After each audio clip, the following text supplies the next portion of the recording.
Andrea je voljela da pleše više od svega.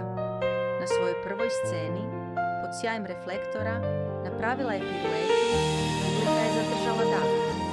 Njen ples bio je pun hrabrosti i snova. Na kraju, kada se poklonila, sala je eksplodirala u aplauz.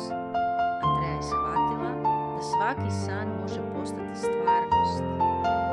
Ako veruješ u sebe